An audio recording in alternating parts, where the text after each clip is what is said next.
हमने जैसे previous recording में क्या बताया मैंने कि मार्च से लेके जुलाई तक मैंने बहुत सारा परचेज़ किया है, बहुत सारा परचेज़ किया है, बहुत सारा परचेज़ किया है, बहुत सारा परचेज़ किया है, बहुत सारा परचेज़ किया है। अलॉन्ग विद डैट मैंने बहुत सारा सेल्स भी किया है, बहुत सारा सेल्स किया है, बहुत सारा सेल्स किया है, बहुत सारा सेल्स किया है, बहुत सारा सेल्स किया है। ओके, तो इन 5 महीनों में मैंने न्यूमेरस ट्रांजैक्शन परचेस किए और न्यूमेरस ट्रांजैक्शन सेल्स के भी किए हैं। तो क्लासिफिकेशन का मतलब कि मेरे जितने भी परचेस के ट्रांजैक्शंस हैं मैं उनको एक बुक ऑफ अकाउंट में साथ में रिकॉर्ड करूँगा। ये सारे के सारे, और सारे के सारे सेल्स के ट्रांजैक्शंस मैं एक दूसरी बुक में रिकॉर्ड करूँगा। तो मैंने सारे के सारे परचेज ट्रांजैक्शन और सारे के सारे सेल्स ट्रांजैक्शन दोनों को अलग अलग बुक में, सभी को ग्रुप करके, इन सभी को मैंने ग्रुप करके एक अलग बुक में लिख लिया और इन सभी को ग्रुप करके मैंने एक दूसरी बुक में लिख लिया। सो बेसिकली मैंने क्या किया पता है? क्लासिफिकेशन क्या है? It is a process of grouping the transaction और the entries of one nature at one place. ये one nature at one place का मतलब ये सारे के सारे एक ही नेचर के, यानी ये सारे के सारे सेम परचेज वाले हैं, तो मैंने उसको एक सेम प्लेस पे रख दिया परचेज बुक के साथ। और ये जो सारे के सारे सेल्स के ट्रांजैक्शन थे उसको मैंने एक सेल्स की बुक में डाल दिया, यानी ये सिमिलर नेचर का था तो मैंने उसकी एक अलग बुक बना दी। ये सेल्स के अंदर सिर्फ मैं सेल्स को ही देखूंगा और जब मुझे परचेज का चाहिए तो मैं परचेज की बुक ओपन करके देख लूँगा। तो इस तरह मैंने दोनों को ग्रुपिंग कर दिया, क्लासिफाई कर लिया। ओके, अभी ये जो मैंने बुक में जो रिकॉर्ड किया है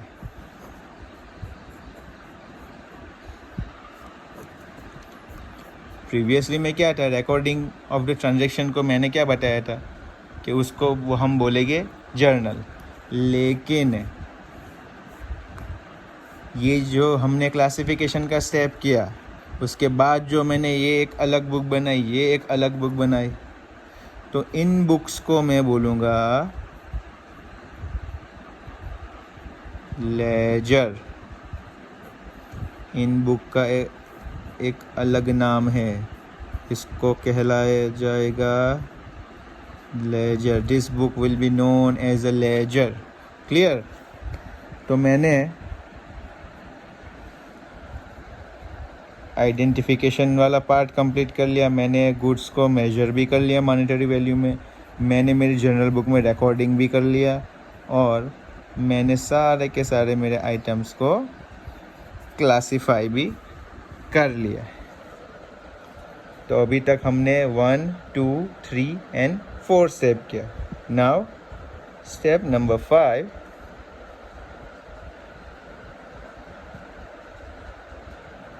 समराइजिंग।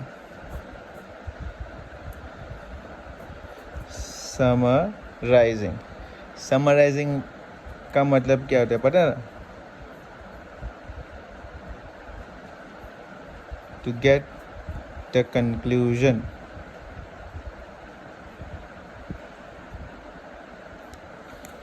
समराइजिंग का मतलब किसी चीज़ का कंक्लूजन करना है, यानी अगर मैं बोलूँ तो कोई चीज़ है, समझ लो कि कोई चैप्टर हम पढ़ रहे हैं, पूरा चैप्टर पढ़ लिया और मैं बोलूँ कि इसकी समरी बना दो, तो समरी बनाने का मतलब है उस चैप्टर को शॉर्ट में हम किस तरह से बता सकते हैं, तो उसका क्रक्स निकालना, तो उस चीज़ को कंक्लूड करना, शॉर्ट में उसको एक्सप्लेन करना, उसको मैं बोलूँगा summarising, to get the conclusion. Okay, तो अकाउंटिंग लैंग्वेज में हम क्या करेंगे? हमने प्रीवियसली 2 बुक्स बनाई, जैसा मैंने बताया कि मैंने सारे के सारे परचेज़ को परचेज़ में रिकॉर्ड कर लिया, सारे के सारे सेल्स को सेल्स में रिकॉर्ड कर लिया, राइट। तो इसमें तो बहुत सारे परचेज सेल्स हुए होंगे।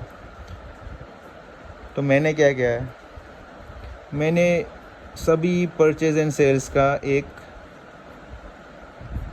टोटल कर लिया। सपोज सारे के सारे इन 5 महीने में मैंने 50,000 का परचेज किया है, ओके। और सारे के सारे सेल्स का इन 5 महीनों में फ्रॉम मार्च टू जुलाई मैंने सेल्स किया, तो इसका मेरा टोटल आया 1 लाख रुपए, राइट। तो ये मैंने क्या किया पता है, सभी परचेज और सभी सेल्स की एक समरी बना दी कि भाई मार्च से लेके जुलाई के बीच मैंने 50,000 का परचेज़ किया था और मैंने 1 लाख रुपए का सेल्स किया था। तो मैंने इसकी समरी बना दी। नाउ सबसे मेन और इम्पोर्टेंट चीज़ समराइजिंग के अंदर कि summarising involves presenting the classified data in a manner which is understandable। ये जो डेटा जो है ना वो समझ में आए इस तरह से होना चाहिए। किसको? External as well as the internal users, to external and internal users. ये कौन हो गए मैं आपको डिटेल में एक्सप्लेन करूँगा, डोंट वरी विद डैट। पर ये जो समराइजिंग की है ना उसको हमको एक्सप्लेन करना पड़ेगा इन दोनों को, एक्सटर्नल यूज़र्स और इंटरनल यूज़र, और उसका एक तरीका होगा, उसकी एक प्रोसेस है। जब एक्सप्लेन हम करेंगे तो हम 3 चीज़ बनाने वाले हैं। तो सबसे पहला number 1,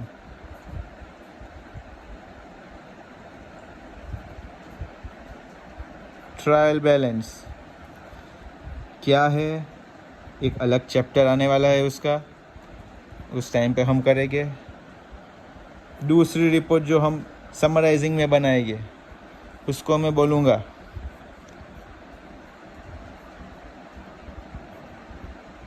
profit and loss account. जैसा कि नाम से ही बता रहा है, प्रॉफिट एंड लॉस अकाउंट, फ़ायदा या नुकसान। तो हमको एक फ़ायदे और नुकसान वाला अकाउंट भी बनाना पड़ेगा। We have to prepare a profit and loss account. किस तरह से बनेगा, कब बनेगा, कितनी लेंथ का होगा, कितनी आइटम्स क्या होगी, तो उसके लिए एक अलग चैप्टर है। अभी उसके बारे में बहुत सोचना नहीं है, सिंपल ही है पर थोड़ा क्रिएटिव है। और the last thing,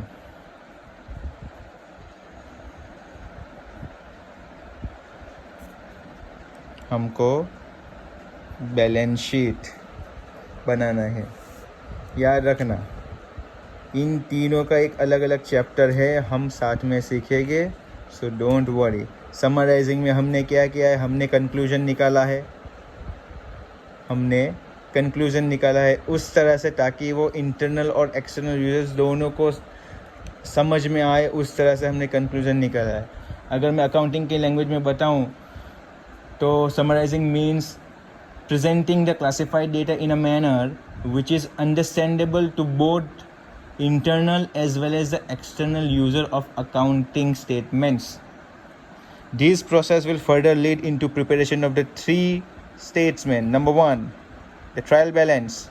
Number 2, profit and loss account. And number 3, the balance sheet itself. The above financial statement, यानी इनकी बात कर रहा हूँ, the above financial statement will be collectively known as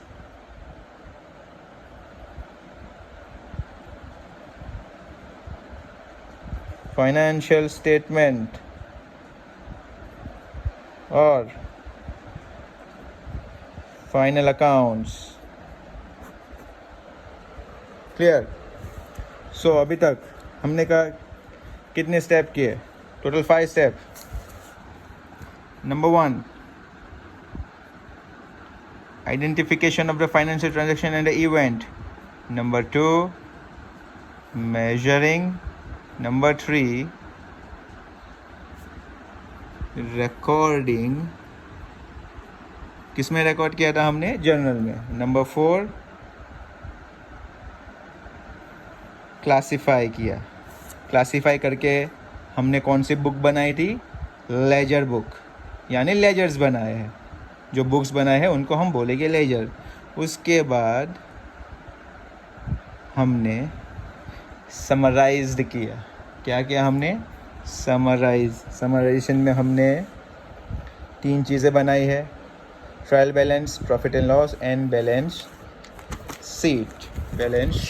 right. अभी step number 6,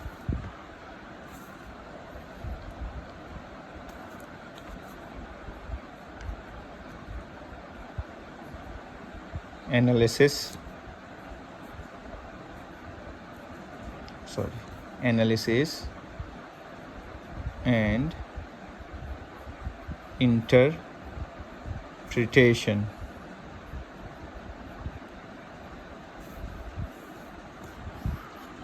analysis and interpretation का मतलब क्या हो पता है? हमने जो अभी तक वो 3 चीज़ें बनाई, financial statement, trial balance, profit and loss and balance sheet, जो हमने बनाई, अभी उसको एनालाइज करना पड़ेगा.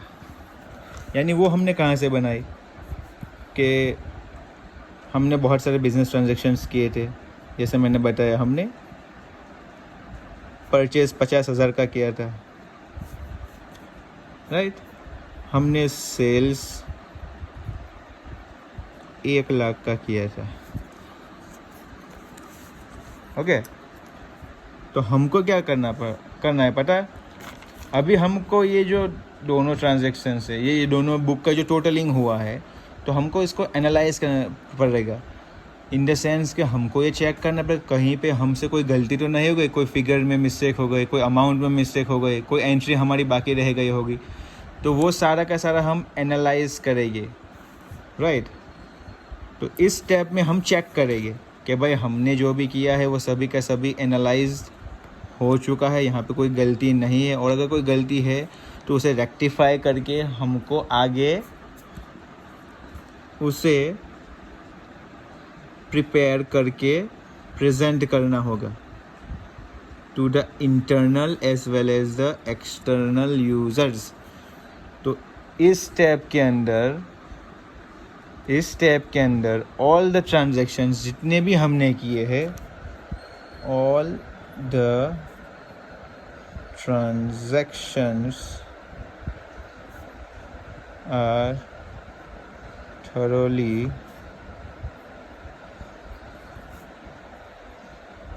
checked.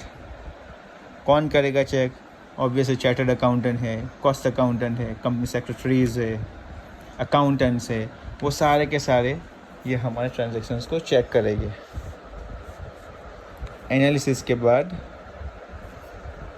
एनालिसिस करने के बाद इंटरप्रेट करने के लिए हम एक प्रॉफिट एंड लॉस अकाउंट बनाएंगे जो सही होगा. ओके. तो हमने आइडेंटिफाई किया, मेजर किया, जर्नल में रिकॉर्ड किया, लेजर में क्लासिफाई किया, हमने स्टेटमेंट बना के समराइज किया.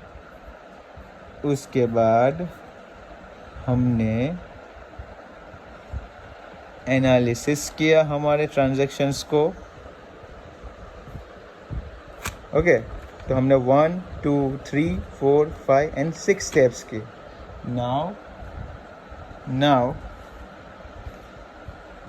7th step and the last step. 7th and the last step. Okay, communicating.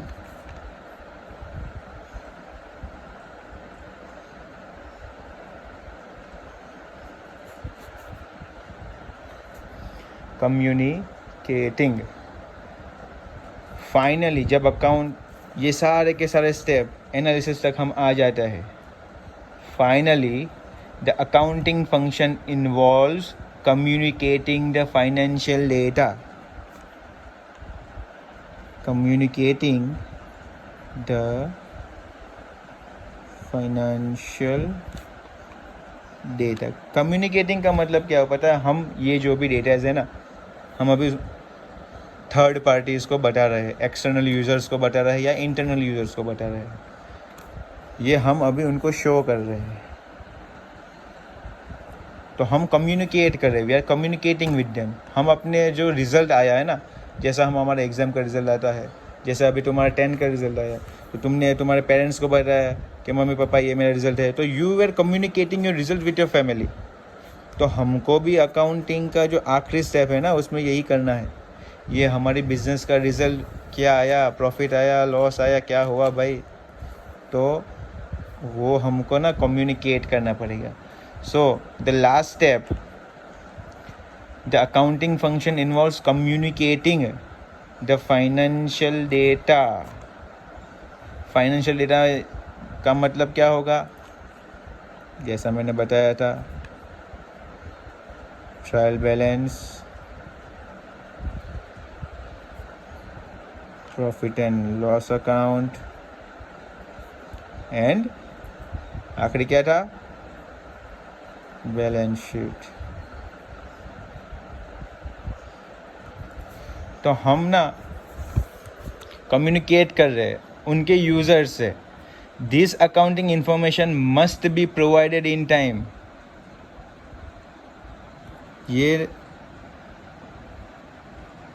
एक प्रॉपर टाइम में हमको उनको देना पड़ेगा.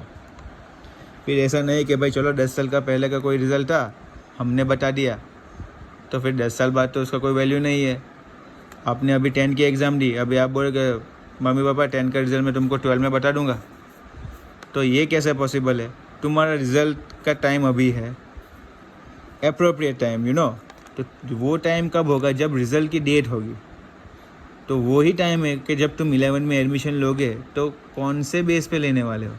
ऑब्वियसली 10 के रिज़ल्ट पे लोगे. तो ये जो तुम्हारा रिज़ल्ट तुम कम्युनिकेट करो स्कूल से, फैमिली से, फ्रेंड्स से, तो ये एक अप्रोप्रिएट टाइम वही होता है कि उसको उसके रेलेवेंट टाइम पे कम्युनिकेट की जाए, ना कि फिर 1-2 साल बाद या फिर कोई ऐसा समय जब उसकी कोई वैल्यू ही नहीं रहने वाली है. 10 के रिज़ल्ट की वैल्यू 12 में आके तुम बताओगे कि भाई मुझे तो उस टाइम पे पता नहीं था, इसलिए मैंने वो रिज़ल्ट को कम्युनिकेट ही नहीं किया. No, it's not like that. जब उसका टाइम है एडमिशन लेने के लिए, तुमको रिज़ल्ट बताना ही पड़ेगा, तभी 11 में एडमिशन होगा. You are all very familiar with that. तो इसी तरह फाइनेंशियल जो भी डेटाज है ना अपना, उसको भी एक प्रॉपर अप्रोप्रिएट टाइम पे ही कम्युनिकेट करना पड़ेगा to the end users, right. So in short accounting is the process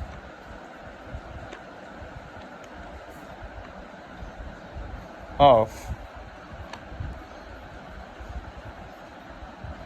recording,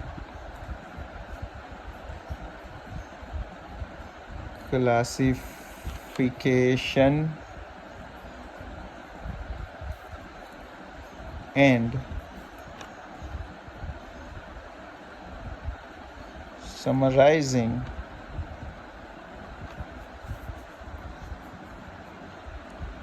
in a significant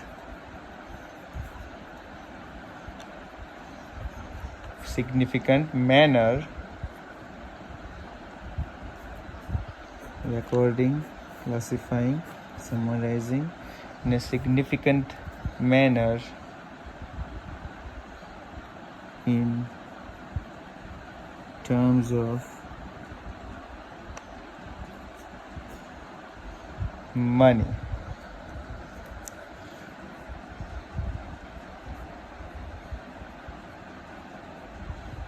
Transactions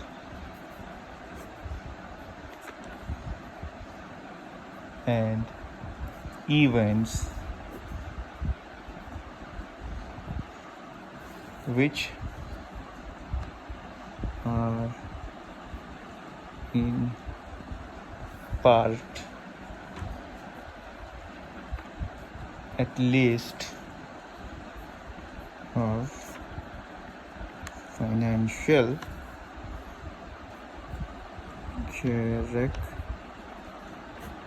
character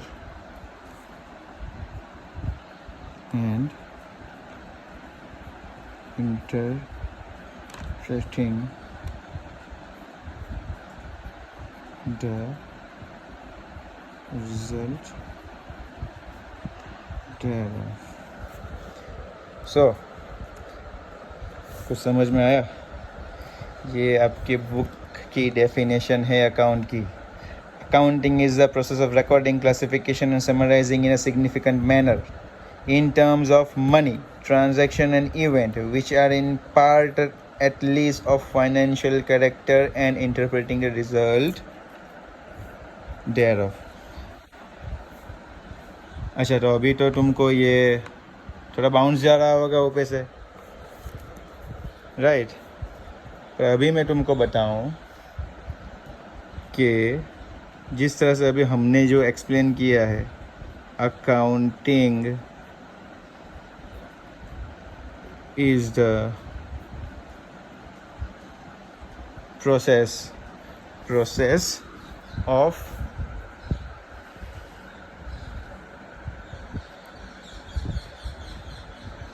identification of financial transaction and event, right? अभी थोड़ा फेमिलियर लगेगा, बाद में measuring the identified transactions, recording of the transaction in the book known as journal, right? Classification of the transaction, classify के बनने के बाद, करने के बाद जिस किसी में हम बुक में क्लासीफाई करेंगे उस बुक को हम बोलेंगे लेजर. देन समराइजिंग, जिसमें हमने 3 चीज़ें बनाई थी, trial balance, profit and loss and balance sheet. After that analysis and interpretation, यानी हमने रिज़ल्ट को प्रिपेयर किया, and finally communicating to the end user. So clear?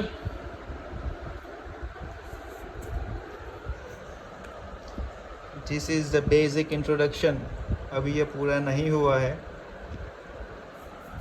अभी सिर्फ हमने जो सीखा है, यानी अगर कोई क्वेश्चन आ रहा है, if anybody is asking the question, so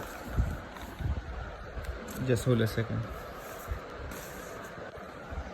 okay, so if anybody, इतनी एक्सप्लेनेशन के लिए 3 से 4 क्वेश्चन हो सके तो कैरेक्टरिस्टिक्स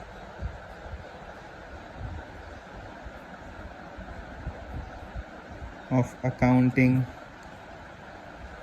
फीचर्स भी बोल सकते हैं, attributes. So what do you mean by accounting? It's characteristics, its feature, it's attributes, कुछ भी हो सकता है. तो हमने ये क्वेश्चन अभी इजीली आंसर दे सकते हैं, right? Okay, so thank you, stay safe and have a nice day.